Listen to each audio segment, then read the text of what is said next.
Di sini saya akan menjelaskan terkait ujian. Nama saya Jaka Putra Hidayat, NIM 222111046. Di sini saya akan menjelaskan terkait UAS Sosiologi Hukum. Materi 1. Sosiologi hukum adalah bidang ilmu yang menyelidiki bagaimana hukum berinteraksi dengan masyarakat dan perilaku manusia. Fokus utama sosiologi hukum adalah memahami bagaimana hukum mempengaruhi masyarakat dan sebaliknya.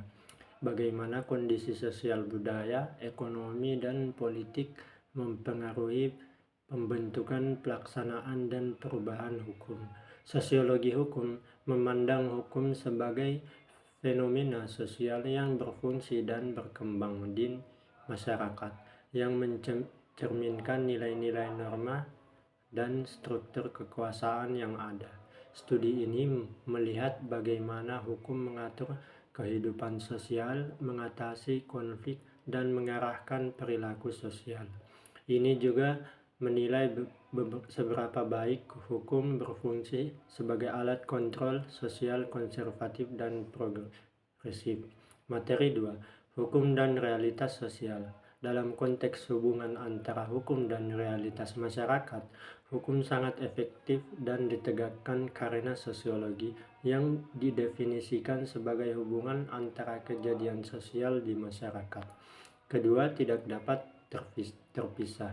Masyarakat bergantung pada hukum untuk memastikan bahwa masyarakat memahami hukum, yaitu norma dan perbedaan antara hal yang boleh dan tidak boleh dilakukan hukum dibuat.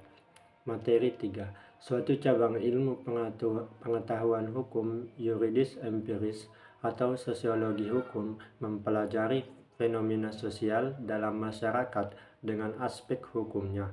Hukum menurut yuridis empiris berkaitan dengan cara hukum diterapkan, bukan hanya dalam bentuk undang-undang.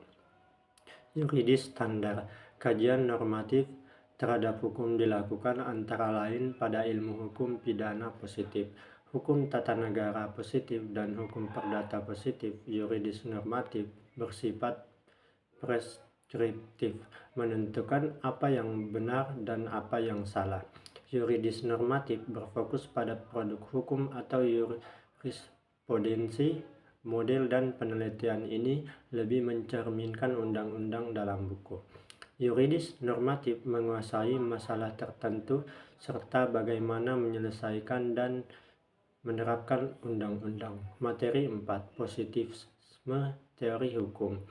Filsafat positifisme menciptakan ilmu hukum yang berpendapat bahwa hukum itu objektif, konkret, bebas nilai, impersonal, dan objektif. Tujuannya adalah supaya para pelaku hukum dapat menegakkan keadilan dengan membuat keputusan atau aturan yang berdasarkan perjanjian hukum yang disepakati.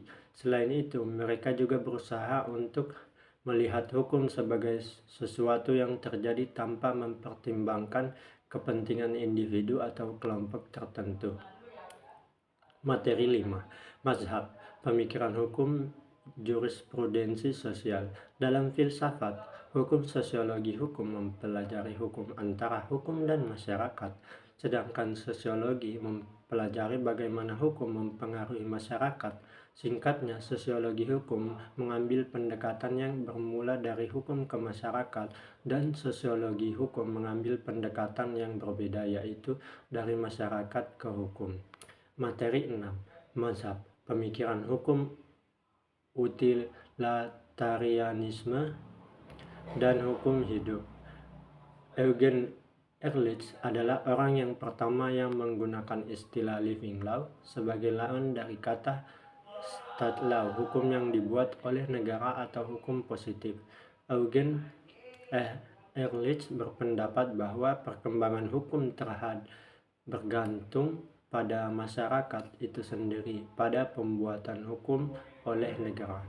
Keputusan hukum atau pengembangan ilmu hukum menurut Eugen Ehrlich, masyarakat adalah sumber utama hukum. Hukum tidak dapat dilepaskan dari masyarakatnya. Oleh karena itu, Eugen Ehrlich berpendapat bahwa hukum yang hidup juga dikenal sebagai hukum yang hidup adalah hukum yang mendominasi kehidupan itu sendiri. Meskipun belum dimasukkan dalam posisi hukum. Materi 7. Pemikiran Ibnu Khaldun dan Emile Durkheim. Aliana Durkheim, teori ini dikenal sebagai fungsionalisme struktural. Teori tersebut mengkaji gagasan tatanan sosial dan melihat bagaimana masyarakat dapat berfungsi secara harmonis dari gagasan tersebut. Teori ini mengkaji pada tingkat makro, yaitu melalui penilaian bagaimana bagian masyarakat dapat berfungsi. Teori fungsionalisme menampilkan ide-ide Durkheim melalui pendekatan sistem. Metode ini melihat masyarakat seperti tumbuhan, hewan, dan manusia dengan struktur yang berfungsi satu sama lain. Materi 8. Pemikiran Max Weber dan Teilhard. Max Weber. Menurut Weber, rasionalisasi hukum modern dalam masyarakat barat mengambil bentuk spesifik rasionalitas formal. Hukum yang dirasionalisasi adalah formal dan abstrak yang menunjukkan kefrustasian dunia modern. Pada tingkat yang paling umum, kuantitas hukum meningkat ketika masyarakat tumbuh dan menjadi kompleks, karena ada kebutuhan yang meningkat untuk memiliki aturan hukum tertentu dalam masyarakat yang lebih anonim dan beragam. Menurut Hart, hukum bukan hanya sekumpulan perintah yang bersifat paksaan, melainkan sebuah sistem aturan yang lebih kompleks yang dibentuk oleh masyarakat dalam karyanya The Concept of Law.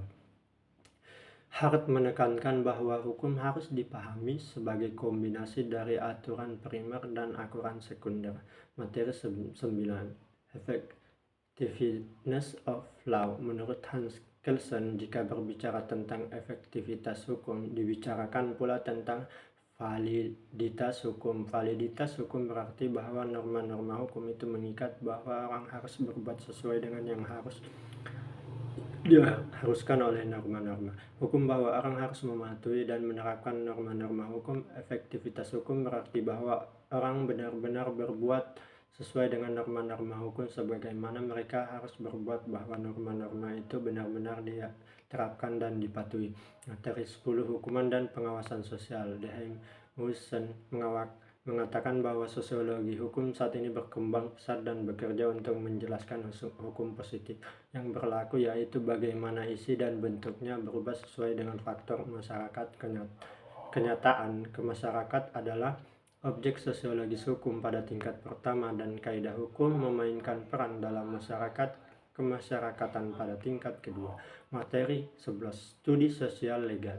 Studi sosial legal merupakan hibrida dan studi besar tentang ilmu hukum dan ilmu-ilmu tentang hukum yang sudut pandang kemasyarakatan ini adalah jenis penelitian yang melibatkan berbagai disiplin ilmu kebutuhan, menjelaskan persoalan hukum secara lebih bermakna secara teoretikal, menyuburkan studi ini. Sementara itu, secara praktikal, studi ini juga dibutuhkan untuk menjelaskan bekerjanya hukum dalam keseharian warga masyarakat. Pada prinsipnya, studi sosiolegal adalah studi hukum yang menggunakan pendekatan metodologi ilmu sosial dalam arti yang luas. Materi 11. Hukum progresif.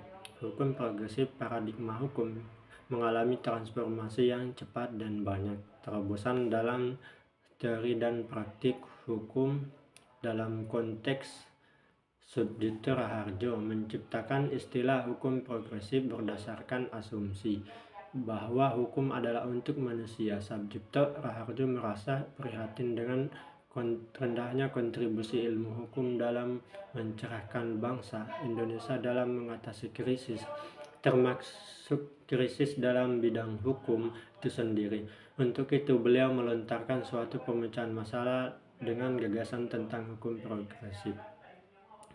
Materi 11. Pluralisme hukum.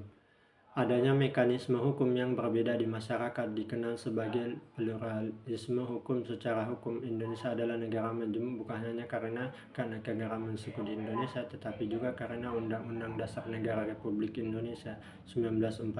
Sistem hukum negara dapat berinteraksi dengan tatanan norma lainnya dalam situasi di mana dua atau lebih sistem hukum bekerja sama dan bekerja.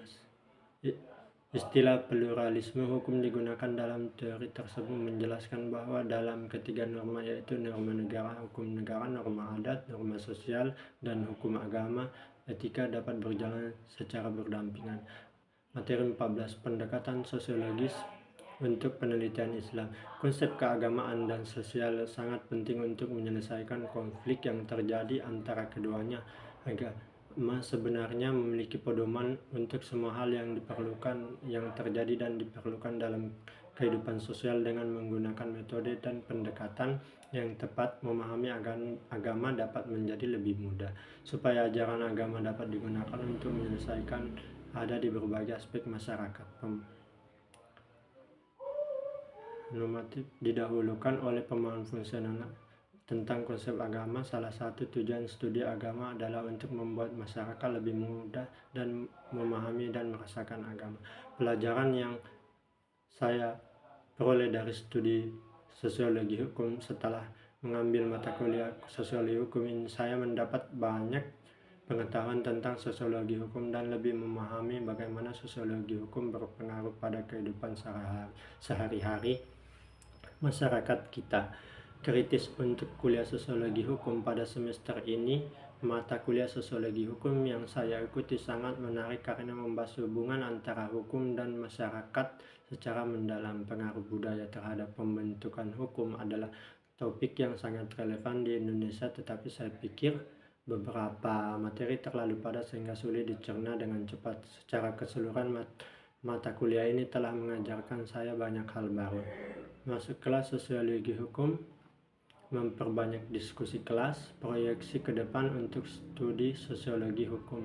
Saya mungkin akan mempraktikkan beberapa bidang yang saya pelajari kuliah sosiologi hukum di masyarakat untuk menilai relevansinya dan menggunakannya jika diperlukan. Mungkin sekian itu saja yang bisa saya sampaikan. Kurang lebihnya mohon dimaafkan. Wassalamualaikum warahmatullahi wabarakatuh.